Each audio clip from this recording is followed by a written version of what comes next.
You're listening to Men of Abundance, episode 206 with Brian Keane. And today we're developing a fitness mindset. Welcome to Men of Abundance, the podcast for those looking to level up their lives by hanging out with some of the greatest leaders and established professionals in our community, living a life of integrity, honor, and the abundance mentality. Prepare to pay it forward with your host, former Army medic turned lifestyle entrepreneur, Wally Carmichael.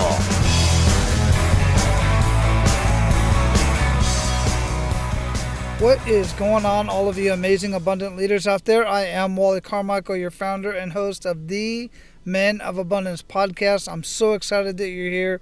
As usual, I'm excited that I'm here, and I am still here. And for those of you who are just discovering Men of Abundance, I want to welcome you. I would love to know how you found Men of Abundance, whether it was a search, somebody told you about it, who told you about it, was it me, was it somebody else? You can hit me up on Twitter, Facebook, LinkedIn. Men, you can join our Men of Abundance community on Facebook, that is men only. In any case, however you reach out to me, I'd love to know how you heard of Men of Abundance. How did you find it? And the next thing I would love for you to do is share Men of Abundance with everybody you come in contact with. So far, Men of Abundance has grown by nothing more than word of mouth.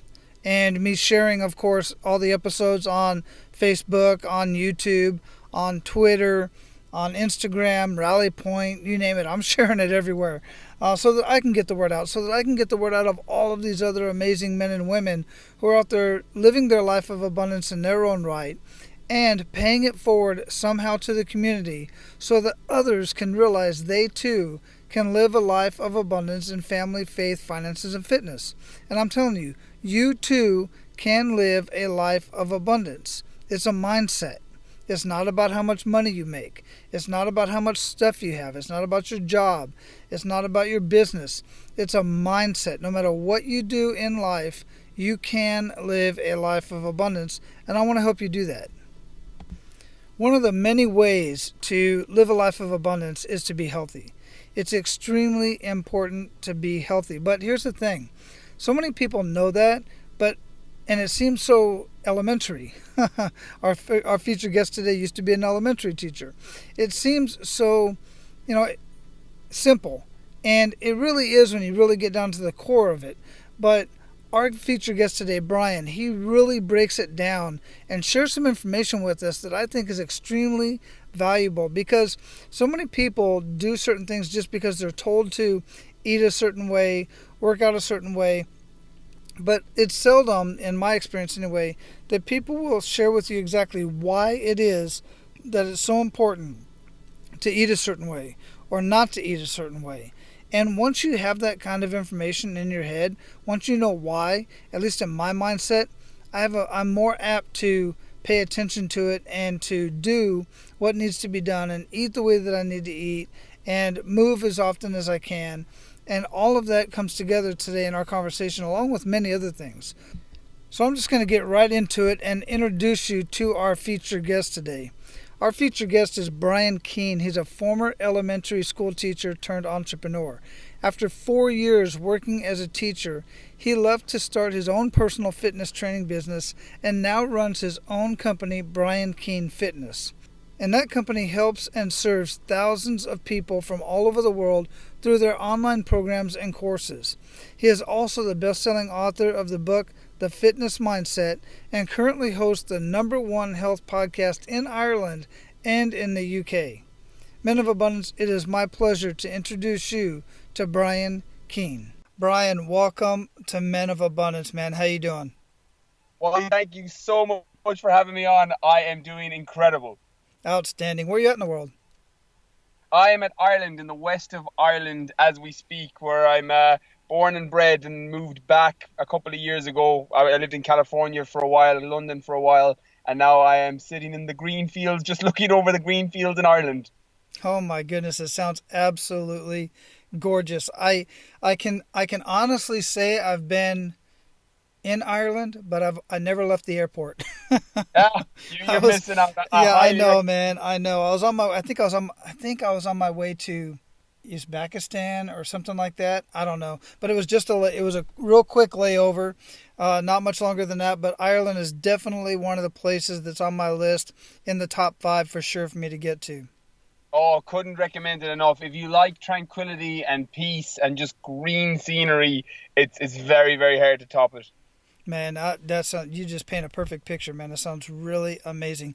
Before we get too much into our conversation, I like to start out with an attitude of gratitude. So, what do you have to be grateful for today? Today in particular, I actually write in my gratitude journal every morning. And today I actually spent most of the day working on a new job in the capital that is just basically talking about healthy eating, healthy lifestyle, healthy food. And I had that wave of gratitude today that I'm like, I can't believe I'm getting paid to talk about the things that I would talk about for free. So that's probably my attitude of gratitude for today. That's what I wrote in my journal this morning, and I kind of lived it later on in the day. Very cool. That is awesome. How long have you been writing in a gratitude journal, and what has that done for you since before you started doing that? I've been writing in it for about 6 months, and it's amazing the mindset shift that's occurred since I started. What I've noticed for me is when you prime yourself for gratitude first thing in the morning, you start catching things during the day that you're grateful for, like nearly automatically. Now I found it very difficult initially because some mornings you feel like you're just writing the same thing over and over, especially the first week or two. And then what happens is during the day, something bad might go wrong, something will happen with business or at work or in life. And then you'll just flip and you'll think of what you wrote down that you were grateful for in the morning, and it just puts you back into a positive mindset. It's something that I think I'm going to do probably for the rest of my life, just with the way that it sets me up for the day. Right, right. So when you write in your journal, are you just, is it just stuff that that you feel that you're grateful for? Or when you're writing it, how do you feel when you're writing that in your journal? And what are some things that you would, give me a few examples of what you might write in your journal? So what I do is I either do it first thing in the morning, and then sometimes at night I'll do the same thing where I'll just recap and think about or write down what I was grateful for. But normally it's things that reaffirm that I'm doing my life's mission and doing the things that I love doing. So I get to basically, my job is what I call a non-job. I get to work with people in health and fitness and mindset, people that I would work with for free. I get to spend time with my daughter who's 3 years old. Get to meet my mum for lunch nearly every day. These things that I would write in my gratitude journal, they come up every day, and then every once in a while something different will be there. But it just hammers in that message for me that I'm living the life the way that I'm supposed to live it, and I think a gratitude journal just kind of reinforces it for me. Yeah, it absolutely does. It truly does. I've been doing similar things. I usually write in the journal, but some mornings I don't. I just wake up, and the first thing when my eyes open, it's not even a habit anymore. It's just part of who I am. When my eyes open up, somebody pops into my head or an event pops into my head, and I'm just grateful, one, that I'm breathing, and really just that I'm in a warm bed for the most part, and just really start thinking about the people in my life that I'm grateful for. Send them some positive vibes, and it really is a great way to start out the day. I absolutely love that you said that. I love it. How long have you been doing it, Wally? Oh my goodness, I've been doing that for a good 2 to 3 years. Brilliant. I love it. Absolutely. It makes a huge difference. So like I said, it's not even a habit anymore. It's just part of who I am. Once you get past that point of, the accountability to yourself and the discipline, and make it a habit, and then once it becomes a habit, at some point it just becomes who you are. And this is true with bad habits and good habits. You either got a habit of drinking 2 liters of Coke a day, or 2 liters of water. It just becomes who you are. Well, that's it. I love the Aristotle quote that we are what we repeatedly do, and that greatness isn't an act, it's a habit. And it's so funny because if you talk to somebody and ask them what they do every single day, you can kind of tell where they're going to be in 18 months' time, 2 years' time, 5 years' time, because we basically are what we repeatedly do. Mm-hmm. Yeah, and it gets to the point to where when you ask people that, what do you do every single day, sometimes they don't even realize what they're doing, because it's just it's unconscious. They just do it, and they don't even pay attention to it. That's why this is, guys, right here, and this is a perfect reason why I always say it's important to get a coach, get a mentor, get somebody that can look from the outside in and see what it is that you're truly doing in your life, whether it's in your business, in your health, whatever the case may be, because you've got habits and you've got parts of you don't even realize you do anymore. It takes that outside perspective to point it out to you. And it's extremely powerful. And you go, I didn't even realize I was doing that. And there you go. Like, it's so true. And I was that person. I can't lie.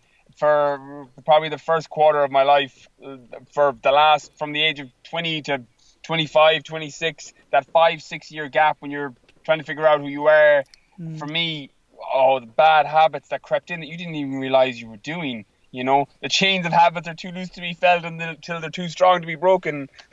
Like, Exactly. So, Brian, how would you describe yourself?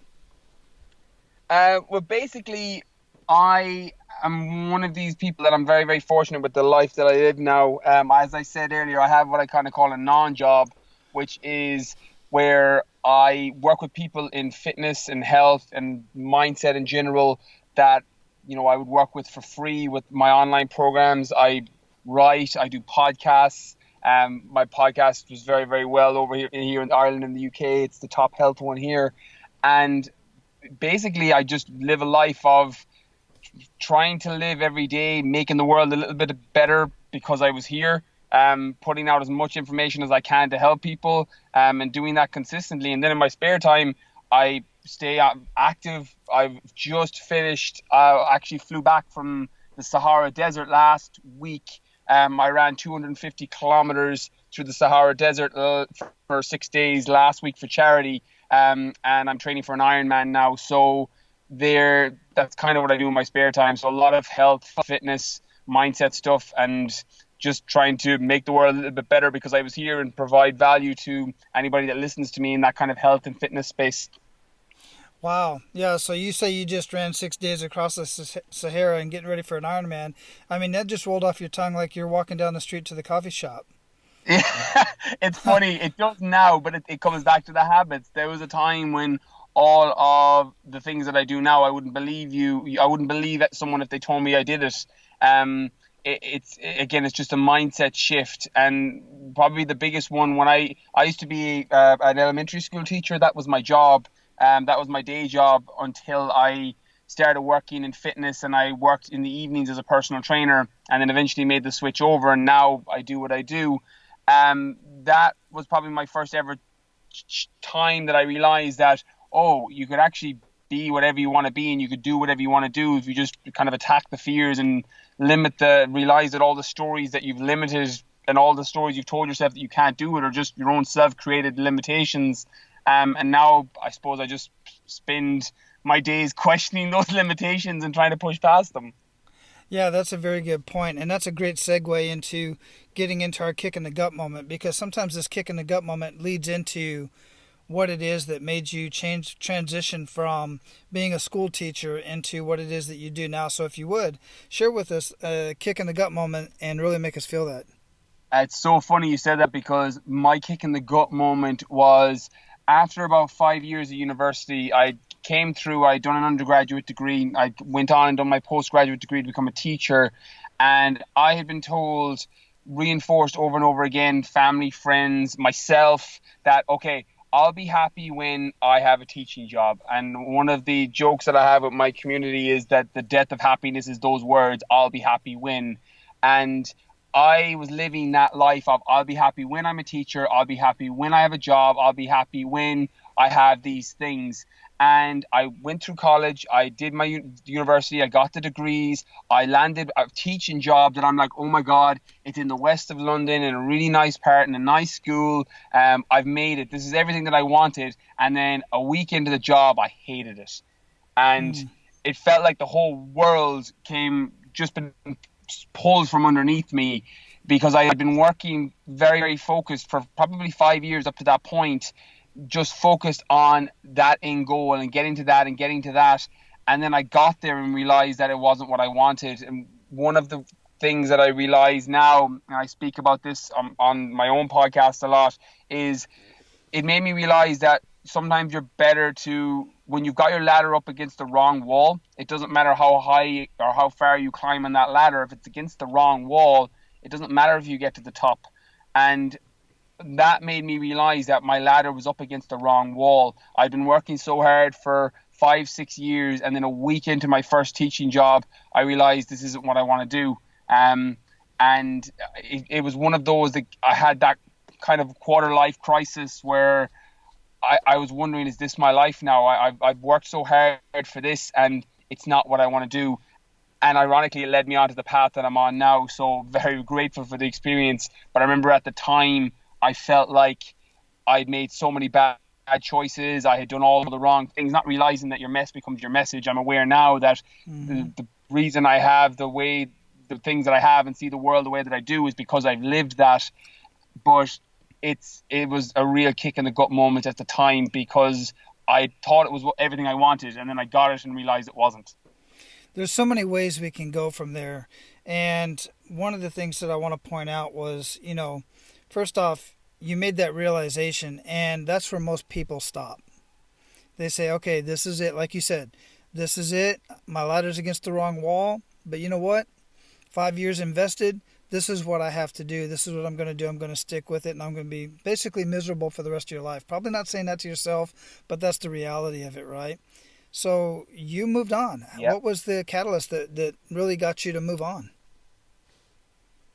I'm very, very fortunate in that my biggest fan in everything that I've always done has always been my mother. I have an unbelievable relationship with my mother.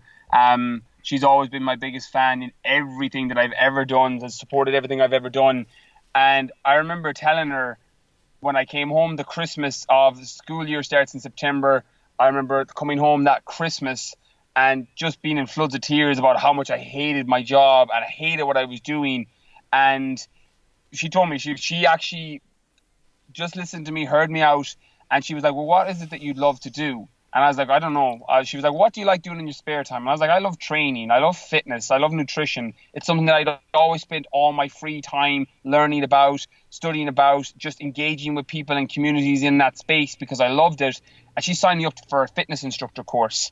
And I went back that January. I remember coming home to the west of Ireland, and I was like, I'm not going back to London. I was like, I hate London. I hate teaching. I hate my job, feeling really sorry for myself. And she signed me up to a fitness instructor course and said, okay, go back for 2 weeks, do this course before you go back to school. And I went back, and this was probably 7 years ago now, 6-7 years ago.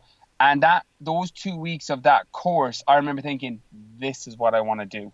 I was like, I remember thinking I'd never been so happy and never realized that the thing that I spent all my free time thinking about was health and fitness. And then when I actually went into that space and got, a fitness instructor course, which was basically just a really simple course that allowed you to work in a gym if you wanted to work in a gym, but I loved it. And that was the catalyst that spawned everything. It's funny because I'm very fortunate with the things that I have now. I released a book last year that was 8 weeks on the bestseller list on Amazon, went bestseller in all the bookstores in Ireland. My podcast is number 1 in Ireland and the UK in the health section. And I always tell people when they message about thanks for some video I've done or podcast I've done, I'm like, you can thank my mum because I wouldn't have done any of it if she hadn't done that. And that was the catalyst for everything. So again, so grateful for that to have happened. Yeah, isn't it kind of ironic that you can so many ways to look at this, but you spent 5 years and a lot of money to go teach in a classroom, and it ended up not being what you enjoyed doing, and then you end up going to take a weekend, maybe a 5-day course on how to teach fitness in a gym, and you're happier than you've ever been, and definitely more lucrative than you've ever been, besides the fact of just being excited and happy and doing what you're doing. I just find that so interesting. However, I do want to point out what I see anyway from you is that to me, and I don't want to put words in your mouth, but what I see is it's not that you hated teaching. You just didn't like teaching what you were teaching in the environment in which you were teaching in, because you're still teaching. Even your job, you're teaching. Your podcast, you're teaching. Your book, you're teaching. It's just what you're teaching and who you're teaching it to and the location, right? 100%. It's so funny because when I think about the skills that I learned teaching, which basically is, standing in front of a classroom and, discussing an idea and breaking it down to its most simplest components. And one of the reasons I was able to build up a social media, which was one of the things that gave me a bit of a springboard, was people messaging going, you were breaking down complicated ideas into their simplest forms. And it always makes me laugh because I'm like, that's what you do as a teacher. And so it taught me those skills, and now they're just applied elsewhere. So, I truly believe that everything that you were meant to do, you're meant to do for a reason. And I think that my path was always meant to be my path. It just got channeled in a different direction later in life. Yeah, absolutely. Listen, guys, whatever is on your mind the most, I mean, really, I'm not saying you can turn an income into just about any idea, but these days you darn near can. I mean, if you love golf, you go, they have a course that you can take to learn how to manage a golf course. And oh, by the way, you can get paid while you're going through the course. I mean, there's so many different things you can do. You love hunting? Become a hunting guide. Yeah. You love, it's just start a podcast. I know a guy, Whitetail Rendezvous, one of my prior guests, and I was a guest on his show, loves hunting whitetail. And he's got a podcast called Whitetail Rendezvous. It's just amazing. I mean, there's so many things you can do, and then you monetize that some way. Guys, there's just so many things you can do. Whatever's on your mind. And then do like Brian did, thanks to his mother. Go out and experience something you've never experienced before, and you just might fall in love with it. And the difference between what you were doing and going to school for 5 years is that you never really got into a classroom and taught the curriculum to see if you really enjoyed doing that. Fact of the matter is you can't do that, unless you maybe have an opportunity to become a substitute teacher or something like that. And that doesn't take a whole lot of education, but still, just try to experience the things before you dive into it. It's so true. There's a quote that I've tattooed onto my brain. It's a quote by Buddha, and it's that if you can't be happy on the journey, how are you going to be happy at the destination? And ever since that situation with teaching, because I wasn't happy on the journey, I didn't like teaching college. I didn't necessarily enjoy it. I was like, I'll be happy at the end of this. I'll be happy when it's done. And now every decision I make, I ask myself before I've got to the destination or the end goal, I'm like, well, am I happy right now? Am I happy on the journey? Am I happy with the process? And when I love the process, it's funny because you don't even care about the destination because you're so happy doing what you're doing. And everything that I do right now and every decision I make, I'm able to pull it back and use that as a reference point. Because if I had a little bit more self-awareness, I would have realized, 18 months in, 2 years in, when I was telling myself, I'll be happy when I've qualified, I'll be happy when I've got my job, I would realize that I wasn't happy on the process, I wasn't happy on the journey. So that's a question that really helps and serves me, and hopefully it helps and serves the Men of Abundance listening, to just evaluate and ask yourself, am I happy right now on the journey? Am I happy right now on the process? Because if you are, you're going to love it at the destination. Yeah, guys, when you ask yourself the right questions, you're going to get to the results that you want. Absolutely. So, you're out there running for 6 days in the Sahara. You're running these ultra marathons and Ironmans and all this kind of stuff. So, and you're working with clients. What kind of clients are you working with? Are they high performers? Are they these uber, athletes, or are they the guys that's just getting started on their fitness journey? I have a range of people, and I love it that way because, variety is the spice of life in the sense of working with different people and solving different problems that people have. I love that. And I've got people from, one girl who I'm working with at the minute who literally has never stepped foot in a gym. She's overweight and has been sent by her doctor to, I've got a couple of top performing athletes who are just below the professional level in their sport, and I'm working with them. They're on different programs, obviously, and they're doing completely different things. But I work with everyone from all the ranges purely by choice because it's something I love doing. I love that variety of working with people. So that's who I'm working with right now. That's very interesting because a lot of folks in just about any industry, they really try to niche down and specialize in one area. Like, I know the Bearleys, and they have the $1 billion body. and they're focusing on exclusively men, entrepreneurs who want to take their life and their fitness to the next level, and I'm talking ultimate next level. So they're very niched down, and it's interesting that you're able to really make this work and working with so many different people. And I think it's cool. I agree with you. I think it's very cool to be able to work from one spectrum to the other. That's impressive. It comes back to tell you the truth, Wally, it comes back to the process journey question. I had done a period of time where I was just working niche with high performing athletes, and I love working with them, but I got bored when it was the same type of person all the time. And one of the reasons that I went back probably over the last 12 months, particularly working with a range of people, is I would do that for free. It keeps me way more engaged. And again, it comes back to process and journey. The fact that I love doing that, and I know success for me is asking myself, would I do the work that I do for free? And when the answer is consistently yes, I know I'm on the right path. And I did do that niche for a while. And I personally, from a business point of view, think niching is actually a better method. It's just, for me, I prefer working with a range of people because it keeps me more engaged and interested in what I'm doing. Very good. Very good. I like that. That's very cool. And again, that only came from experience, right? That only came from doing it. And you realized, yeah, it's great, but I'm getting bored working with the same guys, the same people, the same techniques, and blah, blah, blah. It does. Yeah, I get that. That's really cool that you made that that decision to, again, open up, move on, and offer your services and skills and wisdom to so many other people. Yeah, I love it. And again, I think it comes down to asking those questions, and that self-awareness is, again, their questions are going to be different, the answers they come back with, but just coming back to those questions, are you happy doing what you're doing? The answer is yes, keep going. If the answer is no, it might be time to change something. Yeah, absolutely. So what are some good news stories that's come out of the work that you've done so far?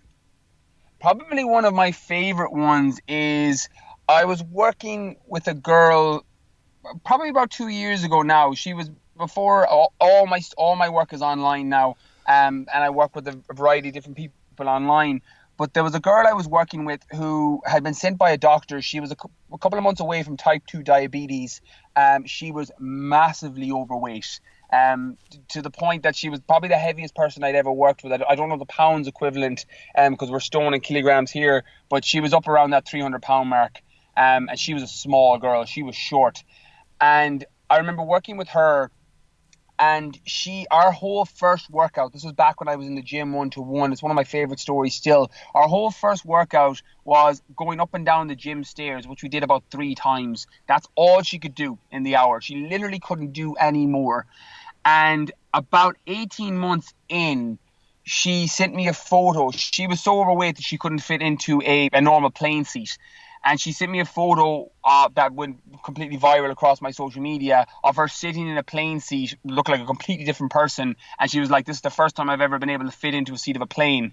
And it blew up all over my social media. And something that I'm so proud of, because her whole family, her mom and dad were type 2 diabetes. Her brothers and sisters were overweight. And she was the catalyst for all of them to start making the change, even though she was met with a lot of resistance in the beginning, and there was a lot of sabotaging that they were bringing home McDonald's and they were trying to force it to her. She kind of stuck strong with it. And as a result, they changed their whole life. And I love that story. And I always use it as a reference point, because when you do whatever it is that you want to do, whatever path it is you want to do, whether it's losing weight or, starting your own business or whatever it is, for the Men of Abundance listening, whatever it is that you feel that your calling is that you have to do, it gives people around you that love you permission to do the same. And her whole family are completely different now, down, 2 years down the line, 3 years down the line. And I love that story because she was just a walking example of, she'd made the decision. She'd made the choice that she was going to lose the weight. She sent me the photo that, again, she looks like you would think it was 2 different people. She's walking around now. She does CrossFit. She's super athletic. She's super lean. You literally wouldn't recognize her going down the street. But her doing her thing was a catalyst for those around her. And I love that story, because by you doing whatever it is that you need to do, or whatever calling you feel you're calling, you gave everyone around you permission to do the same. So that's probably one of my favorite stories. Wow, Brian, that is in fact an amazing story. That I had a huge smile just thinking about that because one, it's her own health, and then just I know it. She, like you said, she was the catalyst for her family, and I'm sure many of her close friends as well probably followed along Yeah. with that, even though they were sabotaging her along the way. That's so frustrating, and I Yeah. get that, man. That is truly an amazing story. So, man, we're at the point where we're going to pay it forward to our abundant leaders. You ready to do that, Brian? Yeah, I'm ready to do it. Awesome, man. Hey guys, I need a huge favor from you, and this has very high potential of being very beneficial to you as well. You may or may not know, but I recently launched a new e-learning platform called Abundance and Prosperity Mastery, and this is where I combine the abundance mindset with marketing and business strategies. And I'm in the process of writing a book that specifically details my ability to find a minimum of $10,000 in additional revenue for any industry out there. And I'm convinced I can do this for any industry out there, and I do this in just 45 minutes.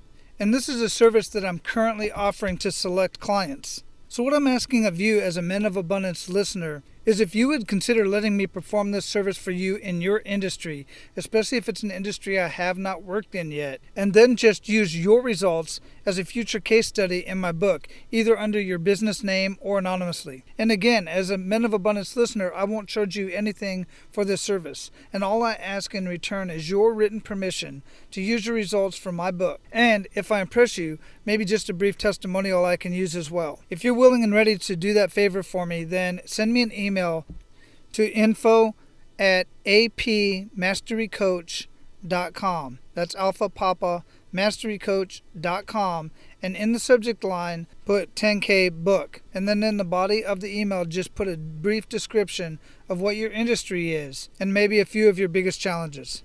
I will then get back with you with a calendar link so that you and I can get on the line and I can show you how I can find $10,000 of revenue in your business in 45 minutes. And as an added bonus, just for helping me out, I will share with you the 3 biggest lead generation mistakes small businesses make and how to overcome every one of them. All right, let's get back to the conversation. So share 1 to 3 actionable steps with Men of Abundance that they can take today. Write down whatever it is you're trying to achieve. Whatever your goal is, write it down somewhere that you can see it. It's funny because I started doing this probably about 5 or 6 years ago, and I am big on affirmations and, repeating the goals or whatever it is I'm trying to achieve. But there's something weird that happens when you physically write down whatever your goal is in whatever area of your life. I break my life into 4 quadrants: health, wealth, love, and fulfillment. And I literally mark those quadrants, what I'm trying to achieve that week, that month, that year. But I would advise is write down whatever it is you're trying to achieve, because it's going to constantly serve as either a subconscious or a conscious reminder of what it is that you're trying to actually make happen in your life. And something that I've kind of delved into the last few probably 6-8 months is that cognitive neuroscience. The science is actually backing up affirmations at the moment. So we've got in our brain that part of the reticular activation system, that part of our brain that tells you what to focus on. The example I always use, Wally, is, say for example you walk into a room and you see somebody else with the same pair of shoes that you have. You might have a black pair of Nike trainers, and you walk into a room and you see them, even though there's so many other things going on in the room. There's other people, there's other stimulus, but you narrow in and see the shoes because you have the same pair at home. That's your reticular activation system telling you what to focus on. When you write your goals down, you start seeing things in your life that you didn't see before because your focus has changed. So probably the main actionable step, as opposed to giving 3, is write that one down and realize that, when you start realizing, you start focusing on whatever it is you're trying to achieve, and you see it every single day as a conscious or subconscious written reminder, you start seeing different things that can help you achieve it. And again, I've seen it in my own life very much so. I'm a big believer that if you can see it in your mind, you can hold it in your hand. And I think that is probably the biggest actionable step I can give the Men of Abundance. Absolutely agree with that. And to contrast that, one thing that most guys are doing right now is let's look at health. You you're seeing your poor health and you're thinking about your poor health and you're seeing that in the mirror every day. Same with finances. You're seeing the bank account is, your credit card balance. You're seeing that. That's that same exact thing is going on in the opposite. That's why it's important, like Brian just said, guys, put what your goal is, what you want in front of you, so that you're seeing that more than you're seeing the large credit card bill, right? And seeing your health and where it's at. It works both ways. So that's why it's so important to get that positive stuff in front of you, and the reticular activating system is super, super powerful. Yeah, there's one other thing I'll add to that, just because this is my own little quirk that I do. But every affirmation or everything I write it as if I've already done it. And again, I don't know any science to back that up. But for me, if, for example, when I was trying to hit, six figures for the first time, I would write, I have a 100,000 a year business. Or when I was trying to complete the marathon, the 250 kilometer run to the Sahara Desert, I had written as my affirmation, I have ran 250 kilometers in the Sahara Desert. And again, I write it as if I've already done it. And again, I don't know what's happening on a brain level, but that's a little tip that really helps me, because I end up convincing myself that I'm just waiting for reality to catch up with the envision of who I want to be. So that's something that may help as well. Yeah, there's a lot of things that happen in this world that are reality we just can't explain, and that's just another one of them, for sure. So what daily habits make the biggest impact in your life, Brian? Training every day. My meditation, and it's something that I'm sure I'll explore as the years go on, but I've been fortunate up to this point that I haven't had to do any traditional meditation, because I get it from training. I train nearly every day. I'll either go to the gym, or I run, or I bike, or I'll swim. I'll do something active and physical. Even if it's playing with my 3-year-old, she's super active. So if we go to a playground, she's running all around the place. But I do something that is physically, some form of physical exercise nearly every day, because that works as my meditation and just makes my mind really clear, and it has a massive impact on my life, and I'll do it till the day I die. Excellent. What would you recommend our abundant leaders read or listen to, and why? So I have a couple of books that I love. I get through 2 or 3 books a week, because I've got an hour commute to and from the gym every day. So that's 2 hours. I get through about 2 audiobooks a week, and I get through a physical book through reading it during the week. So I consume a lot. My personal favorite that I think a lot of people can benefit from is probably my personal favorite book is Poor Charlie's Almanac by Charlie Munger. Charlie Munger is Warren Buffett, who owns Berkshire Hathaway. They own Coca-Cola. Warren Buffett was repeatedly the world's richest man, one of the world's richest men. Charlie Munger is his business partner.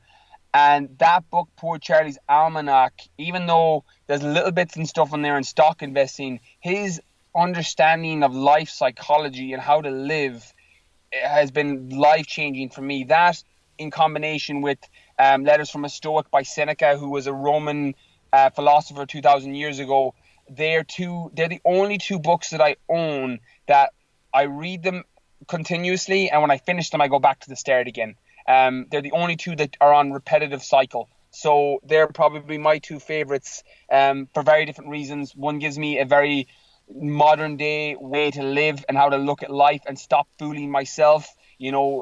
Charlie Munger's big on don't fool yourself, and you're the easiest person to fool. And Seneca is, again, a Stoic philosopher from 2,000 years ago. And it makes me realize that even though 2,000 years have passed, people still have the same problems, comparison with other people, worrying what other people think, having more money, having nice things. These problems that we had 2,000 years ago, we still have today, and they're probably worse. And that gives me a sense of calm. So they're probably the 2 books that have helped me the most. And anybody that resonated with anything that I've said on there, I think will benefit from reading them too. Wow, I haven't heard of either of those books. They both interest me for sure. So I'll have those listed in the show notes at menofabundance.com, guys. So go check that out. You don't have to worry about writing that down right now. What do you feel holds most people back from living a life of true abundance? caring what other people think. Mm. I think the biggest thing, and again, I'm speaking from personal experience here, and I'd never put words in anybody else's mouth, but speaking from personal experience, the thing that held me back was consistently caring what other people thought.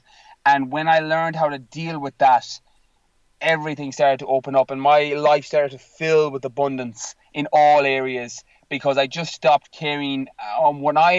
The biggest thing that supported me was I was able to draw in the 3, 4, 5 closest people in my life. My mum is there, my daughter's there, and 2 or 3 people in my inner circle, and their opinions matter. And what I do and how I'm showing up in those relationships and how I'm showing up in the world, they're the ones that truly matter. And as much as I want to make the world a better place because I was here and provide as much value as I can, the positive and negative comments and anything that comes my way, I become nearly indifferent to, because I'm aware that it stops me from living a life of abundance, and what truly matters are the people that are closest to me. And I think when you can let go of other people's opinions and realize that you're just moments in time and opinions and perspectives at this moment in time, and that opinions and perspectives change, I think it can really allow you to live a life of abundance in all areas. Wow, very powerful. Look, guys, people are going to have opinions and thoughts about you anyway. So you might as well be doing what you enjoy doing. That's my thing. Yeah, 100%. 100%. So what does living a life of abundance mean to you? You kind of mentioned it a little bit there, but let's bring it all in together right here. Living a life of abundance for me is waking up every morning realizing that I would do what I'm doing for free.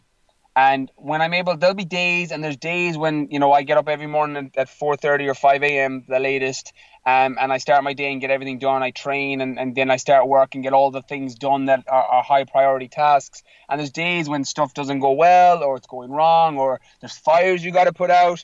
But when I'm 80-90% of the time waking up every morning realizing that I would do what I'm doing for free, I feel like I'm living a life of abundance, and that's what it means to me. Excellent. Absolutely love that answer.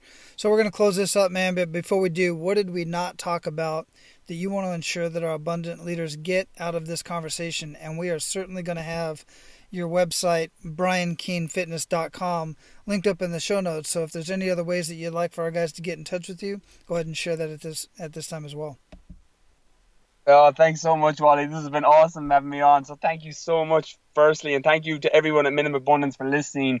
Well, basically, to just ensure you get from it is really living a life of abundance, whatever that means for you. Again, finding success is so subjective, and finding what success means for you is just asking better questions. And when you're able to, you can't hit a target you can't see. So ask those questions on what does success look like for you? Because it's funny, a weird thing happens when you start asking those questions. I always thought for me, success was good job, nice car, big house, family. That's what I thought success meant. I thought that when you had those things, the money in your bank account, and people looked up to you, I was like, that's what success is. And then as I started asking and peeling back that layer, peeling those layers back, I realized that that's not what a life of abundance means to me. That's not what success means to me. Success is waking up every morning, loving what I'm doing, being around the people that I love being around, and helping and serving as many people as I can. So hopefully, just from listening and from listening to you, Wally, and all the amazing stuff that you put out, that people got that message from me in some way. And reaching me is probably the best way is probably my podcast, the Brian Keane Fitness podcast. That is probably the easiest way.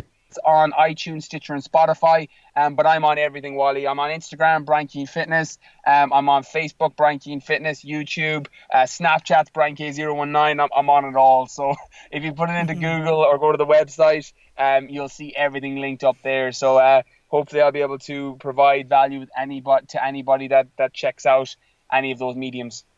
Absolutely awesome. We will have all of that linked up in the show notes at menofabundance.com, guys. So go there and check that out. Brian, it's been a pleasure talking with you, man. Go out and live your life of abundance. Keep paying it forward, man, and aloha. Thank you so much. Aloha, Wally. All right, guys, that's all I have for you today. I hope you got a lot out of that conversation. I hope you go to his website, check out some of the stuff that he's got going on, and I really hope that you make a decision to lead a healthier life and to get in the right mindset and live a life of abundance that you know you deserve.